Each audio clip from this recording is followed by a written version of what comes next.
எல்லா தமிழ் மக்களுக்கும் என்னுடைய வணக்கம். ரொம்ப சிம்பிளாக இருக்கிற ஒரு பிரெட் உப்மாவோட ரெசிபி தான் இன்றைக்கி நம்ம கேரளா சமையலில் பார்க்க போகிறது. 4 பேருக்கு சாப்பிட்றதுக்கான அளவுக்கு தான் நம்ம செய்ய போகிறது. 12 to 14 ஸ்வீட் பிரெட் எடுத்துருக்கு. இதில் சேர்க்கறதுக்கான காய்கறி தான் இது. சின்ன சைஸ் கேரட்டு, 1.5 கேரட் எடுத்துருக்கு. ஒரு சின்ன தக்காளி, காரத்துக்கு தகுந்த மாதிரி 2 பச்சை மிளகாய், கொஞ்சம் கொத்தமல்லி எல்லாம், பெரிய வெங்காயம் பெருசாக இருந்தால் 1 போதும். ப்ரெட்டு பாருங்கள், இதே மாதிரி ஃபர்ஸ்ட் ப்ரெட்டு லாஸ்ட் ப்ரெட் அந்த மாதிரி வர்ற ப்ரெட் ஒன்றும் நம்ம கொட்ட வேண்டியதில்லை. இது எல்லாமே வந்துட்டு உப்புமா செய்யறதுக்கு எடுத்துக்கலாம். ப்ரெட்டு நம்ம கையில் இதே மாதிரி சின்ன சின்ன பீஸை நறுக்கி எடுத்துக்கோங்க. கத்தி வச்சு சின்ன பீஸை ஒரே மாதிரி கட் பண்ணி எடுக்கிறதோட மிக்சிக்குள்ளே போட்டு பவுட்ரு பண்ணதோட இந்த மாதிரி செய்யும்போது நல்லா இருக்கும். இதில் பெரிய பெரிய பீஸ் இருக்கும், சின்ன பீஸ் இருக்கும், கொஞ்சம் பவுட்ரு மாதிரி இருக்கும். இந்த மாதிரி எல்லாமே கலந்து வரும்போது உப்புமா பர்ஃபெக்டாக கிடச்சிடும். ஃப்ரிட்ஜில் வச்ச ப்ரெட்டாக இருந்தால் இந்த மாதிரி எடுக்கும்போது கரெக்டாக கிடச்சிடும். இப்போ ப்ரெட்டு நம்ம ரெடி பண்ணி எடுத்து வச்சிருக்கு. அடுத்தது வெஜிடபிள்ஸ் கட் பண்ணி எடுக்கணும். வெங்காயம், தக்காளி, பச்சை மிளகாய் எல்லாம் ரொம்ப சின்ன பீஸாக நைஸாக கட் பண்ணி எடுத்து வச்சிருக்கு. கேரட் துருவி எடுத்துருக்கு. அப்ராக்சிமேட்டாக 1/2 கப் அளவுக்கு கேரட் துருவினது போதும்.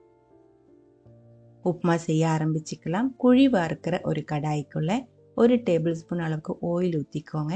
1/2 டீஸ்பூன் அளவுக்கு கடுகு, 1 டேபிள் ஸ்பூன் அளவுக்கு உளுந்தம்பருப்பு இதே மாதிரி நல்லா கோல்டன் கலராக வறுத்தெடுத்ததுக்கு அப்புறம் முதல்ல நம்ம சேர்க்கறது வெங்காயம், பச்சை மிளகாய். இது ரெண்டும் சேர்த்து 1/4 டீஸ்பூன் அளவுக்கு உப்பு கூடி சேர்த்துக்கோங்க.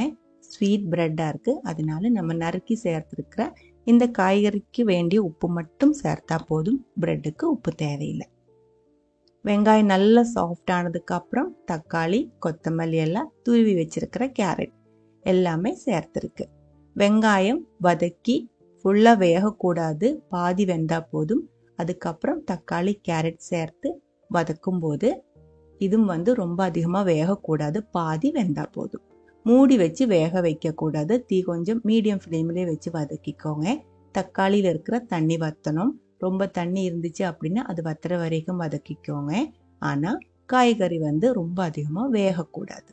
தக்காளி சேர்க்கும்போது ரொம்ப கம்மியாக சேர்க்கறதுக்கு பார்த்துக்கோங்க, இல்லை இருந்த ப்ரெட்டு ரொம்ப நனைஞ்சு போயிடும். அதுக்கப்புறம் நம்ம கட் பண்ணி எடுத்து வச்சிருக்கிற ப்ரெட் அதுக்குள்ளே சேர்த்து எல்லாமே நல்லா இதே மாதிரி மிக்ஸ் பண்ணி எடுத்துக்கோங்க. தீ ரொம்ப கம்மி பண்ணி வச்சு தான் நான் மிக்ஸ் பண்ணிட்டு இருக்கு. எல்லாமே நல்லா மிக்ஸ் ஆனதுக்கப்புறம் நம்ம தீ ஆஃப் பண்ணிடலாம்.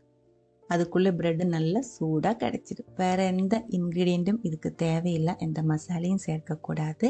இப்படியே செஞ்சிடுச்சு அப்படின்னா ரொம்ப டேஸ்டியாக இருக்கிற உப்புமா, ப்ரெட் உப்புமா 10 நிமிஷத்துல செஞ்செடுக்க முடியும். பிடிச்சிருந்தா கண்டிப்பாக ட்ரை பண்ணி பாருங்கள். அதுக்கப்புறம் உங்களோட கமெண்ட்ஸ் எல்லாம் சொல்லிடுங்க. இந்த சமையல் பிடிக்கிற ஃப்ரெண்ட்ஸுக்கு மறக்காமல் ஷேர் பண்ணி விட்டுக்கோங்க. அடுத்த ஒரு வீடியோவில் நம்ம உடனே பார்க்கலாம். அது வரைக்கும் வணக்கம்.